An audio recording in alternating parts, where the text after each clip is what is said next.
me, Rachel Hambling, who's going to be running these shows with me from now on, either weekly or monthly or whenever we have something fantastic to tell you. Welcome, Rachel. Hello, everybody. Hello, Karen. How are you today? Good, thank you. Awesome, Doing our awesome. self-isolation about 100 kilometres apart. Yes, that's so true. Well, yes, I'm here in my office at home, self-isolating and busier than ever. Very good, very good. Well, for those who don't know myself or Rachel, we're going to do a quick who we are, what we are, and then we'll get into a few things and let you know what this show will all be about. So, my background is I'm a researcher. I've done legal research in law firms and property research. So I used to help a lot of my friends buy houses. Didn't realise that could be a job until one day I met Scott, who's the boss of Xenium and RPA, and discovered, there was a thing called buyer's agent, and it's actually business, helping people. I don't have to do it for free all the time, helping people buy their houses. So that's how my journey started. Up until then, I had bought numerous houses. I'd built, I'd renovated, done lots of that sort of stuff. So I already had a good knowledge and background from it from the beginning. And from there, I started helping other people buy houses. So a whole heap of clients buy their homes, do renovations, and from there we've moved into subdivisions and developments and bigger style renovations, whether it's been residential, commercial property builds. So that's sort of my background, doing that now for ourselves, for clients and for industry partners. So that's me in a very, very quick nutshell. How about you, Rachel? Let us know what you're up to. Yes, well, I've been in this industry about 7 years now, and I first started out doing my own small subdivisions. So I did a splitter block with a DA with some townhomes on it. I didn't fund them myself. I got joint venture partners in to do that, and I did all the work. And I had a business partner that was working with me at the time. And same sort of thing, realised that finding off-market opportunities was a business. And so acquired my buyer's agent's license and then formed my company, Metropolis Living, and we now work exclusively for clients, finding them their development sites. So anywhere from land subdivisions to unit developments to townhouse sites, splitter blocks, even hotel sites as well. So it's been a wonderful journey. I love property. I enjoy connecting with people and also seeing developers acquire sites and make them profitable and then come back for more at the end of the day, which is awesome. And that's how we met Rachel. Was we were always looking for people to find us sites, preferably off market, so that you don't have to pay extra money to agents along the way. So Rachel came up, found some sites for us. So things are going well, and she's still finding us sites, and got a lot of interesting things on the go for this year, haven't we, Rachel? We do, absolutely. It's going to be a great year for property, I think. Even with the current circumstances, everybody's talking about the changes, but I really think we're in a great industry. I think there are going to be some fantastic opportunities, and for not only investors but also developers. Owners are probably going to have to be a little bit more open to time, but other than that, I think it's going to be a great year. I think the home office is going to become very, very important over the next few years. Everyone's learnt to work from home now, haven't they? Yeah, it has. It's been great. But even forums like this, like Lives or Zooms or Messenger catch-ups is how I've been doing my business in the last sort of few weeks. And it's still been very productive. I do a lot of work from home anyway, so for me it's not very unusual. But everyone's been saying to me that they're saving a lot of time and getting a lot more work done, which is great. Yes. Well, I too work from home, so everyone goes, how are you coping? I'm like, It's no different. Nothing's any different. I'm at home all day, every day anyway. So for that, there's not that much difference. So yeah, that's right, right. well, let's just tell all our lovely viewers about ourselves, our Property for Chicks Facebook page. We welcome everyone to come and join it. We will be doing these broadcasts every week, maybe fortnightly, and we just want to go through and help mostly women get through buying property. It's like everything, once you start, you realise how much there is to it, how much you don't know, how much you need to do, how much money you need to spend to get somewhere. So we might just run through some of the long list of people that we will have as guest speakers, topics that we will cover. Feel free to put comments in the comments on Facebook if you've got questions or something you would like us to talk about over the next few months. But where shall we start? I think one of the first ones we get in a property contract, it will be due diligence and finance clause. So we've got some really great women who are mortgage brokers and accountants who we will have on to go through the minefield, because sometimes you need to set up a company, you need to set up trust structures, and to know how they work and what's best to set them up. So you've got some great people lined up, Rachel. Yes, we have, and it's really good to just get the knowledge from the people that are doing the work out there, and know that it can be achieved by just a simple process of knowledge is key. Knowledge is power. So once you know how these things work, you can apply it to any opportunity that comes across your desk. I mean, that's how we do it. We've got a process of how we go through our due diligence when we're looking at a site.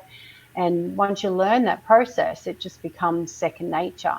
And, it's going to be great. We could also look at, just depending on what people are wanting and what their desires are, we could speak to some other even agents, other buyers agents. We could get, a female town planner to come and speak to us to look at how you identify what would go on the site, zoning, overlays, different things like that. There's so many things that we can consider. And I think too, ladies, it'll be really great to find out what you want. So please leave comments, go onto the Facebook page, anything that you think you'd like to learn about. Karin and I would love to be able to bring that to you, be able to find the people in the industry, the females that are working in these areas, to be able to give you their knowledge and their advice. And I'm sure there'll be lots of sharing information that we'll be able to go on, which is what we're doing and what we love doing, is sharing what we know. Now, Michael has joined us and said, hello, ladies. We did tell him he would have to dress appropriately to be listening to the show, but we'll save that photo for another day. So thanks for listening, Michael. So as Rachel said, there are so many people involved when you're buying things, because not everybody's just buying an investment property or a home. Once you get into subdivisions, into developments, to renovations and commercial property, it's a whole minefield. You need a whole stack of people in your back pocket that you need to, I don't mean pay off, but you need to call and get help from and have work done for you. So everything from town planners, your civil engineers. So we're going to have, Rachel's got some lovely contacts who are town planners and civil engineers, some ladies who are going to come and help us through all that stuff for town planning that, I can read 60-page document, it still doesn't overly make a lot of sense to me. Like lawyers, I think they get paid by the number of pages that they have to produce for a development documentation. So we'll be going through all of those. Surveyors, when you need them. Inspectors. I don't know if we've got any buildings inspectors lined up, but one of the big things if you're buying an existing structure will be a building inspector or a pest inspector. So we might have to put something out there on LinkedIn, Rachel, and see if we've got any lovely ladies, or we'll there has to be dress somebody up. There'll have to be a female in each category, I'm sure, out there. Yes, so to inspire us. Something I was thinking about just before, Karin, too, was You know, if ladies out there don't even know how to identify, you know, a development property, it'd be great to be able to show you how to do that. There's also, I've got some fantastic female developers. I'd love them to be interviewed and come on and have a chat to the ladies, you know, from single mums doing this, you know, to build wealth for themselves. I've got some great females out there who are doing some really fantastic things in property. So I look forward to introducing them and bringing them on board. You hear people say anybody can do a development, but not everybody can make money out of it. And you do see, unfortunately, an awful lot that don't come out better off. So hopefully through this Facebook page and through our live broadcasts, we can help people, either connect them with the right people to help them through various things they need to do and all the different orders that you need to do, the councils you need to talk to, and hopefully we can help some more women to get out there and buy property, do developments, renovate the house. Nothing like a good sledgehammer and a chainsaw to solve most of these. You'll have to bring me along to the next site, Karen. I've not actually done that, but that would be fun. That would be a lot of fun. Chainsaw was probably one of my best investments I think I ever did. Actually, I've got a splitter block across the road from where I live that's just settled, and they've put the fence up and they're now doing the demolition of the house. Actually, I should take some video of it and show everybody the progress of it. I should go and introduce myself to the developer. Actually, one of my friends was wanting to purchase the site, and they've got some very noisy equipment going on out there at the moment, but that's okay. Are they building houses, or is it a multi-zoning? No, it'll just be homes, residential homes, so 2 new homes. So it'd be great. Always good to lift the value of the areas when you build new homes. It's a great spot in Brighton, and there's beautiful schools and great things around here. So yeah, it'll be fun. I might take some video and we can follow that along. Might just be 4 to 6 months of a bit of noise and dust and being woken up early in the mornings from builders. Yeah, well, I know what they paid for it, so it'll be interesting to you know, sort of see how that progresses and what they end up selling them for, and we can do a bit of a back of an envelope feasibility to see whether or not they make any money. Well, that's one of our favourite words, isn't it? Feasibility, which we haven't actually covered yet. And you know, I spend many hours going through feasos, as do you, and we swap them around because every different company has slightly different costs and different things that they put in. And yeah, there's an awful lot you look at and go, don't know how they're ever going to make money on that, but and others you go, wow, this looks like a really good site. So yeah, that's another thing we'll be able to cover with people. We'll be able to go through feasos, all the things you need to cover, and then I see a lot come out, and you kind of go, yes, it makes money, but you kind of didn't think of this and this and this. Yes. And a lot of people don't think of selling costs. You've got the legals for your selling costs, unless you're going to do your own selling, or your setting up of entities, paying accountants, or there's just so many things along the way that you have to incorporate in. So some feasos go, oh, you buy it for this, you sell it for that, that's all good. But there's an awful lot of hidden costs, and sometimes, you know, $1 million property and you add in $40,000, $50,000 stamp duty, that might be half your profits gone. So you need to add in, you know, everything that you need to, that you can possibly think of, whether it's a driveway, drainage, stormwater, like what's some of the other things that you've come across, Rachel, that generally gets forgotten? Oh, interest. Like, interest, yes. Yeah, I don't understand why people forget about the interest. That sometimes that can be your whole profit if you don't allow the interest on a site. And also knowing the length of time it's going to take to achieve the outcome of the development is how long you have to allow for that interest to be charged.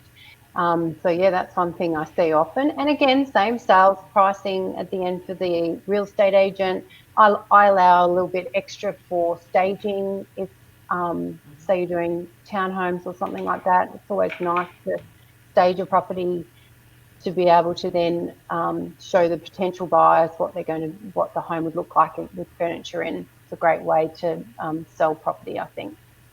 Yes. There's an awful lot to be said for staging a property. A lot of people can't imagine a room without anything in it. It's like when you see a slab poured, like how on earth do you fit 3 bedrooms and a bathroom on this tiny piece of concrete? So it's like, make it bigger, make it bigger. So yes, very good. Yeah, that's yes, awesome. feasibilities, they're a necessary evil and can have multiple parts to them, but incredibly important. So unless you can pay cash for a site and cash for the subdivision and cash for a build, you're going to need a bank loan. And as you said, it could be 12 months of interest at $1.2 million. It's an awful lot of interest that you've got to pay. So yeah, yes, and even things good. like brokerage fees. So to set up your loan and those sorts of things, all those little bits and pieces, even though they might be only a few $1,000s, you still need to account for those. And what would be one of the other things that are project management fees? It's always good to be able to, even if you're doing a small subdivision, to be able to show the bank that if you weren't able to run this project, you could pay for someone else to do it in the feasibility. Yes, definitely. Unless you know exactly what you're doing, can cost you more in the long run if you're not paying, like a proper professional project manager to run something. So yeah, definitely. Jan McClimate said hello. She's on listening to us. Hi, Jan. So we encourage if you've got any questions or anything you think of over the next few months that you would like us to have a discussion on, when all this self-isolation has finished, we'll be able to go out on site, and Rachel and I will be in the same studio together to be able to do this. Let us know if there's something you're struggling, maybe it's the very beginning. Where on earth do I start looking to find property? How do I even start on this? So many times we end up so far down the road going, oh, you need structures, you need this. But sometimes the most basic part of how do I even start for the first time buying my first house or make that big leap. It's a big leap to put in, to get into debt $300,000, $400,000, $500,000. You don't want to stuff it up. So we'll be going through some of that stuff as well. Do you have anything else you want to go through, Rachel? I just want to encourage everyone to, feel free. This is a safe environment for women, or on the Facebook page as well, to just open up the conversation, start getting started, and let us know what you're thinking, what you might be interested in, and we can put all those things together for you. I know we're going to have some amazing guests coming up over the next few months, and it's really going to be a fabulous time. So let us know. We'd love to be able to provide what you want.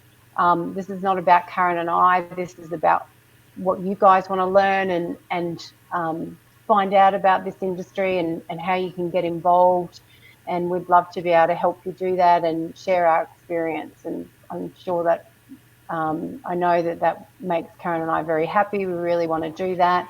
And actually, one thing I was thinking before, Karin, was about research, and you are such an amazing researcher, and she occasionally pulls me up even with comparators, but it's great. That's how we work together as a team, and that's really important, to make sure that you're getting your end sale price of your product right for the feasibility, because you can put any numbers in to make it look good, but you need to have the evidence and the backup to say, well, the reason why I'm saying they're going to sell for this is because, the properties recently in the last 6 months have shown that evidence. So, there'll be some great stuff we'll be able to talk about. I'm really excited, and I'm really looking forward to some fantastic guests. Fantastic. And we've got some other people on. I can't read them from here. Who's saying hello? Hi, Rachel. So happy to see you. Oh, that's lovely, Jenny. In property. Yes, lovely, Jenny. We might have Jenny on one time, actually. She's a real estate agent, and Jenny does some amazing work, and she finds me some big sites for some of my bigger developers. So yeah, she'd be great to have on board. They're great people to have as friends, real estate agents who can let you know about stuff. All the or off-market get you stuff. in to see stuff, preferably off market, yes. And that's another thing we'll discuss. What is off market? How do you Yeah. get to off market stuff? And it can be one of the hardest, most closed doors that you can get through is how to find stuff. We can all look on realestate.com, but many of the better deals don't ever make it there. So how do you get to those properties before they actually ever make it onto the website? And then you've got everybody vying for the same property. So Yes, yeah, and very I'll be good. able to share some tips with people on how to find Yes, off-market opportunities. I'm very, very happy to do that. yes, Nothing's that's your IP here. specialty. So that'll be your day. Yeah, definitely how to find off-market opportunities. That'd be a great one. Right. All right, well, unless anyone's got any questions, we might wrap it up for our very first show. We just thought that we'd introduce ourselves, let you know who we are, what we're going to be talking about over the next upcoming months. As I said, if you've got any questions or anything you'd like us to discuss or talk about, let us know. When all our isolation period is finished and we can get back out into the real world, we can do things from on site and have different other things for you to show. But in the meantime, make sure you go to Facebook, type in property for chicks. It'll have a big pink X on it like that. And join us, and then you'll see the updates for when we will be up next for our next broadcast. So thank you so much for joining us. Thank you, Rachel. Might You're be welcome. a few more times before we're in the same studio together, but Yes, we'll get I look there. forward to it. Yeah, thanks, ladies, All for right. joining. Thank you. From Property for Chicks, saying goodbye. See you all later. Thank you. Bye.